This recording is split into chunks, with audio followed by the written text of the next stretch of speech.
طريقتنا طريقة تجانية ديننا أولا ديننا الإسلام صلاة وصيام وزكاة وحج. Deuxième jour, 23. Moi, je suis en rythme. 22. Aujourd'hui, là, j'ai raison. Donc, nous sommes aujourd'hui le 22e jour du mois de Ramadan, l'an 2025. Nous prions Allah subhanahu wa ta'ala qui nous donne le reste du mois de Ramadan dans la joie de vivre, dans le bonheur, mais surtout dans la proximité d'Allah subhanahu wa ta'ala. Nous allons continuer une date que nous avions commencé, que nous n'avons pas encore terminée. C'est Arabi. Bismillah.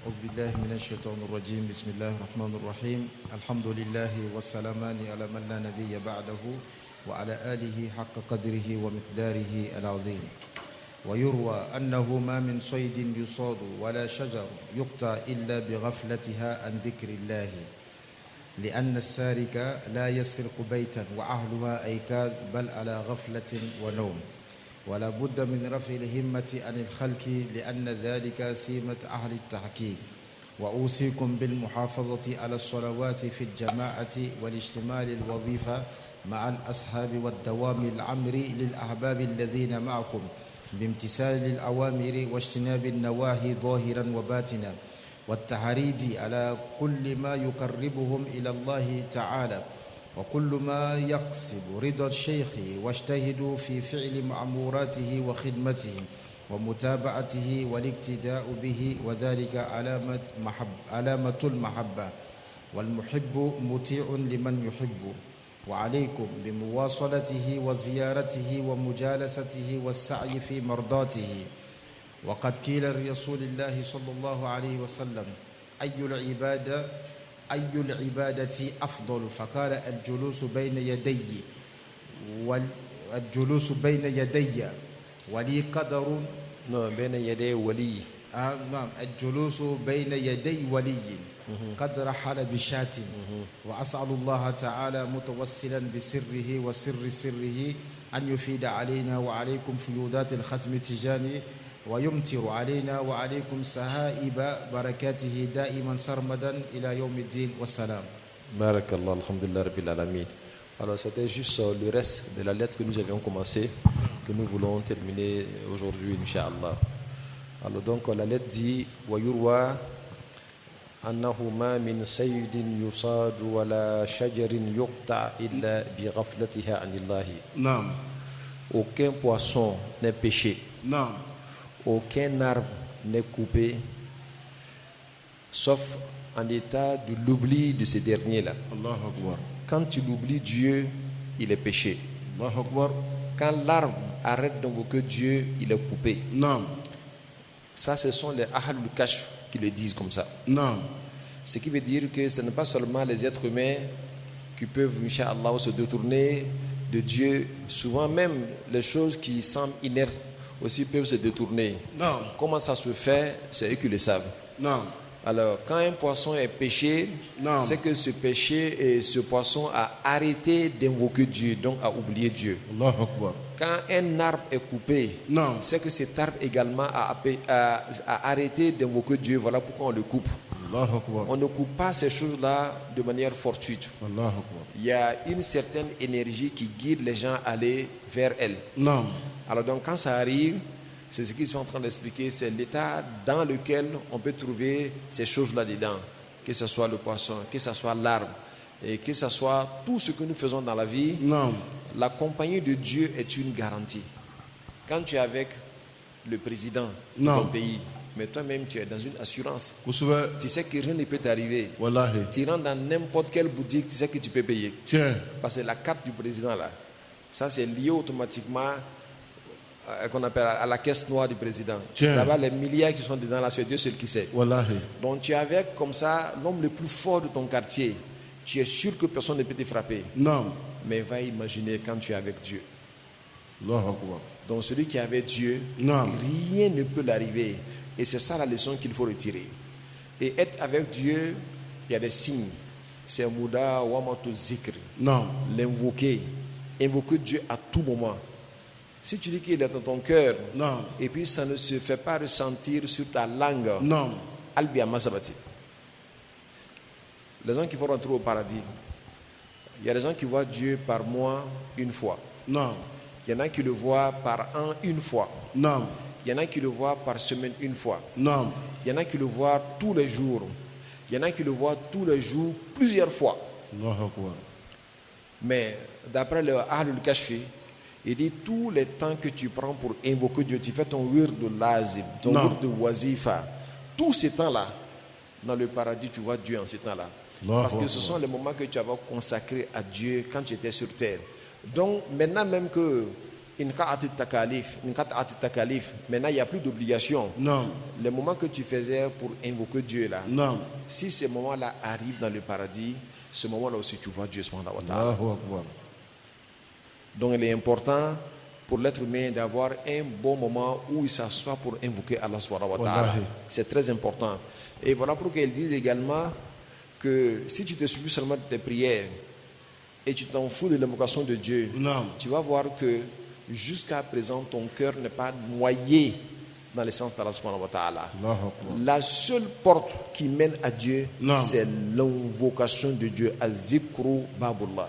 سكي Ça ouvre la porte qui te mène à Dieu. Az-zikru babun.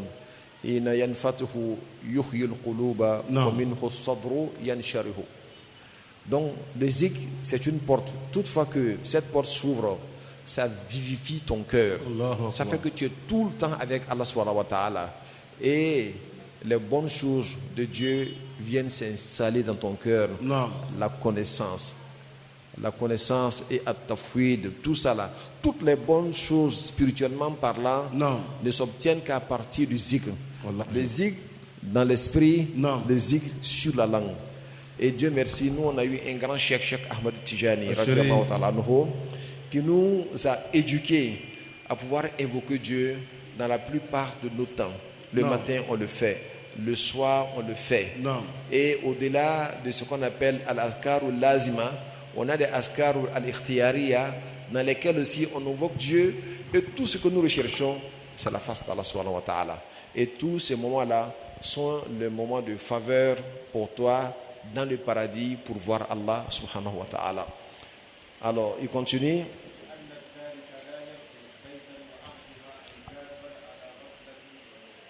Alors donc, il prend un exemple très simple. Considère le shaitan comme un voleur. Le voleur, il n'entre dans une maison que s'il voit l'obscurité dans cette maison. En ce moment-là, il est convaincu que les propriétaires de la maison sont en train de dormir. Mais quand il voit la lumière dans une maison, généralement, il pense que les gens là, ils sont en plein éveil. C'est comme ça, tout bon voleur, même s'il ne sait pas voler, la première fois, quand tu t'adonnes même au métier de voleur, on te dit que quand tu vas voler dans une maison, quand il y a la lumière dedans, il ne faut pas rentrer dedans. C'est qu'à tout goût, n'est-ce pas? Mais quand tu vois que tout est noir, c'est qu'ils sont en train de dormir, il faut rentrer là-bas. C'est comme ça, Shaitan, quand il regarde ton cœur, il voit que dans ton cœur, il n'y a que obscurité. Alors lui-même, il se donne les moyens d'aller jouer avec ton cœur parce que tu es endormi. Mais quand il voit la lumière du zikr, la lumière de l'invocation d'Allah subhanahu wa ta'ala dans ton cœur, il sait que ton cœur est en plein éveil. Lui-même, il s'éloigne de ce cœur-là. Donc que Dieu nous donne la bonne compréhension.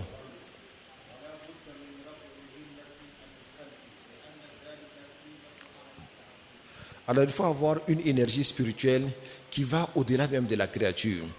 C'est-à-dire il ne faut pas que toi, toute ton énergie là, c'est comme avoir dunya. Il faut que ça soit élevé pour rechercher le Tout-Puissant Allah. Il dit cela fait partie des hommes qui sont dans la réalité. C'est-à-dire avoir cette dimension-là, ça te classe ou ça te met dans le nombre des personnes qui sont dans la réalité à tout moment. Himatuhum rafi'a anil khalqi da'ima ou marfu'a anil khalqi da'iman.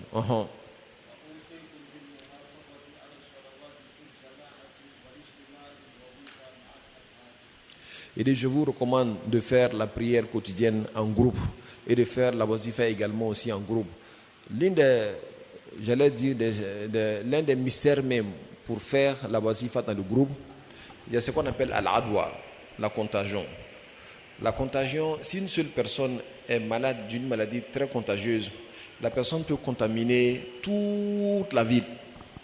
C'est comme ça aussi la spiritualité. S'il y a un grand maître, un homme dont le cœur est noyé en Allah subhanahu wa ta'ala, il est dans le groupe, et toi tu viens, toi tu ne sais pas. Grâce à lui, toi tu peux être élevé. Et tu ne peux l'obtenir que lorsque tu intègres le groupe.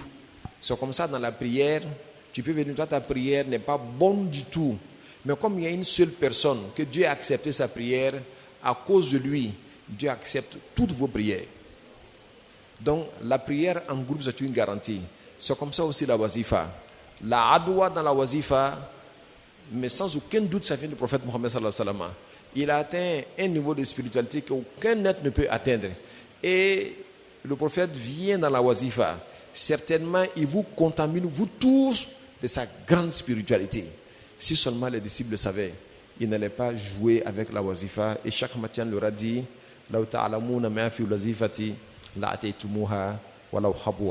si vous savez ce qui se trouve dans la wazifa, si vous savez qu'il y a la contagion dans la wazifa, si vous savez que celui qui contamine dans la wazifa, c'est le prophète Mohammed sallallahu alayhi wa sallam, et qu'il contamine de sa spiritualité, mais vous feriez tout pour être là, toutefois que la wazifa se fait.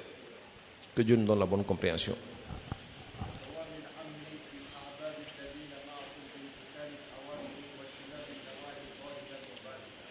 Aussi, il faut toujours conseiller les personnes qui sont avec vous. Ça peut être vos disciples, vos amis. Si vous les voyez faire des choses qui ne sont pas dignes d'être faites, alors il faut les apporter votre soutien en les conseillant. Et en les conseillant de faire ce que Dieu a recommandé de faire et de s'éloigner de ce que Dieu a interdit. Et il faut le faire de manière apparente et de manière cachée.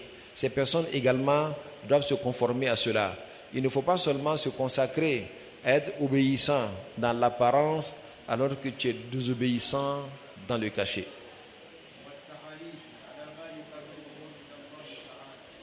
Il faut aussi encourager les gens à faire tout ce qui peut les rapprocher d'Allah subhanahu wa ta'ala. Tout ce que peut rapprocher quelqu'un de Dieu et que toi tu sais et tu penses que la personne ne sait pas, encourage-le à le faire, incite-le à le faire.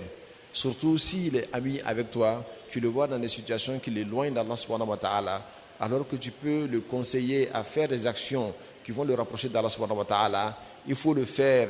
La compagnie en Dieu là est basée sur le conseil. Il ne faudra pas que votre compagnie soit une compagnie fortuite qui n'a aucune importance. Vous êtes ensemble, il fait des conneries, tu vois, tu ne parles pas. Toi-même, tu fais des conneries, il voit, il ne parle pas. Mais vous, en ce moment-là, le fait d'être ensemble là, ça a quelle utilité? Si tu ne peux pas dire à ton frère, mon frère, je t'aime beaucoup, mais ce que je te vis en train de faire là, wallah, c'est pas bon. Si tu meurs sur ça là, tu ne vas pas être satisfait auprès d'Allah subhanahu wa ta'ala. Laisse ça là tomber. Lui-même, quand il voit ça là, tu as pu le conseiller comme ça là, il va savoir que tu veux son bonheur et il va te considérer. Mais il fait des conneries devant toi, tu ne dis rien. Lui-même va penser, et c'est sans aucun doute ce qu'il va penser est vrai, que toi-même tu es un faux type. Parce que toutes les fausses choses qu'il fait, tu consens. Et celui qui se tait consent. Quand tu ne parles pas, ça dit que tu es d'accord. Que Dieu nous donne la bonne compréhension.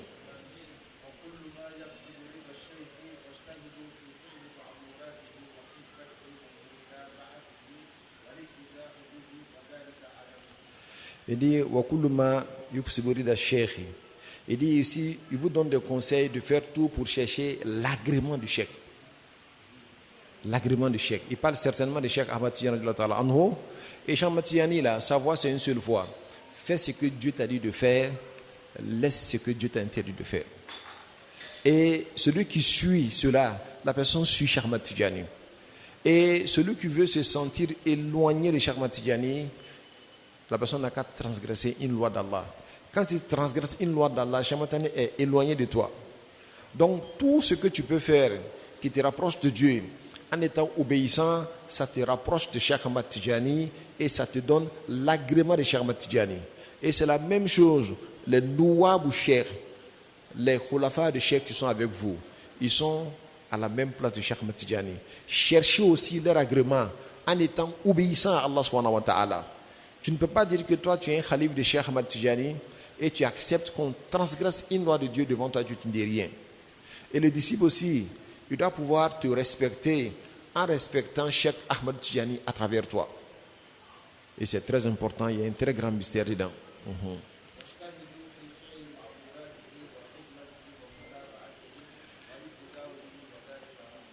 Il dit faites l'effort de faire tout ce que le cheikh vous recommande de faire et faites l'effort pour faire la khidma du cheikh.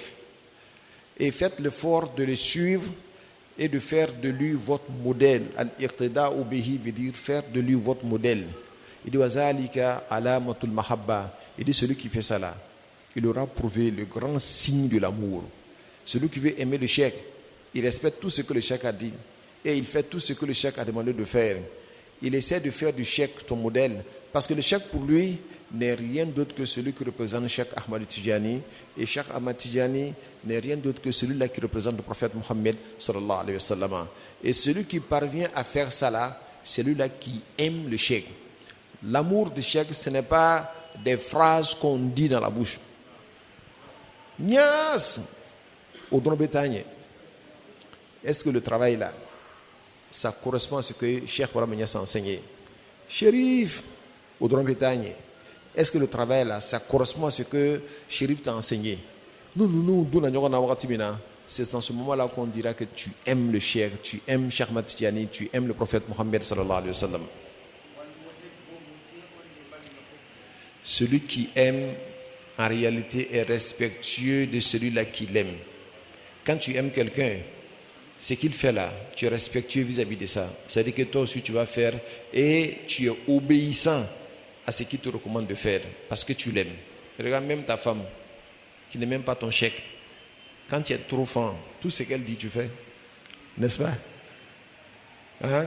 Quand tu es trop fan, tout ce qu'elle dit, tu fais. Même quand tu cries, elle est là, elle est sereine. Elle sait qu'il va sauter, il va venir faire ça là. Voilà. Après, pour toute raison, quand tu aimes un homme de Dieu, donc que Dieu nous donne la bonne compréhension.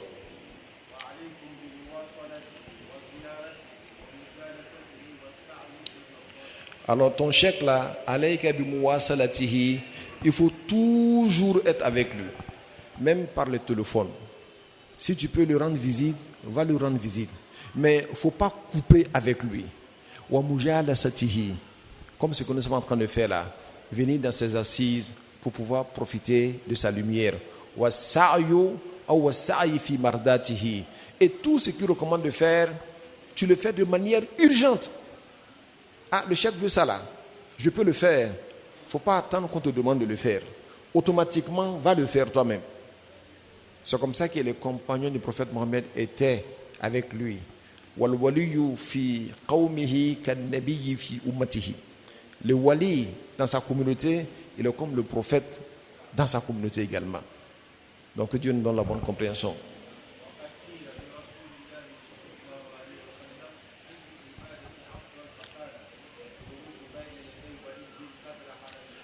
Un jour, on pose la question au prophète Mohammed sallallahu alayhi wa sallam. On dit, quel est le style d'adoration que Dieu préfère? Il dit, le style d'adoration que Dieu préfère là, il dit, julusuka bayna yaday waliyin qadri halabati shatin. Il dit que le simple fait de t'asseoir avec un homme de Dieu, juste pour ce qui correspond au temps que quelqu'un va traire le lait d'une vache, il dit, ça te suffit largement. Ça veut dire, la compagnie des hommes de Dieu là, c'est l'une des adorations les plus importantes. Parce que toi, tu peux être inférieur dans ton énergie spirituelle, mais lui, comme il est très élevé dans son énergie spirituelle, il va t'attirer vers les hauteurs. Et c'est très important.